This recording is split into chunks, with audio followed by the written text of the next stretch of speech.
এই দেশ আমি চাই না বন্ধুরা, আপনারা কি চান? এই ধরনের দেশ আপনারা চান?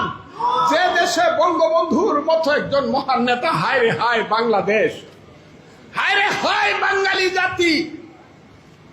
একটা লোক জীবনের যৌবন কারাগারে কাটিয়ে ফাঁসির মঞ্চে গিয়ে বাঙালিকে শিখিয়েছে তুমি কে আমি কে, বাঙালি বাঙালি। যে লোকটা একটা আঙ্গুল তুলা দিলে পরে 7.5 কোটি মানুষ এক কাতারে এসে দাঁড়াতো, যে লোকটার আঙ্গুলে হেলনে দেশে মুক্তিযুদ্ধ হয়েছে, সেই লোকটার বাড়ি আগুন দিয়ে পুড়ে দিলেন। সেই বঙ্গবন্ধুর বাড়ি বুলডোজার চালায় দিলেন।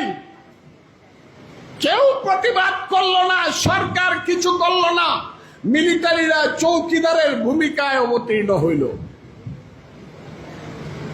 7 জন বীর শ্রেষ্ঠ, সবাই সামরিক বাহিনীর লোক, তাদের স্ট্যাচুগুলা উপর টাকায় নামায়া পা দিয়া পাড়াইয়া পাড়াইয়া বাংলো, থুতু দিল, কেউ কিছু বললেন না।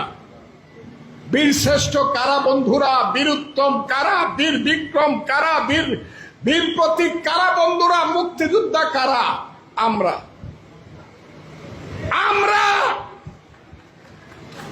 এইখানে যারা বসে আছেন তারা, এইখানে যারা বসে আছেন তারা কি এই দেশে এইভাবে অপমানিত হয়ে মৃত্যুবরণ করতে চান?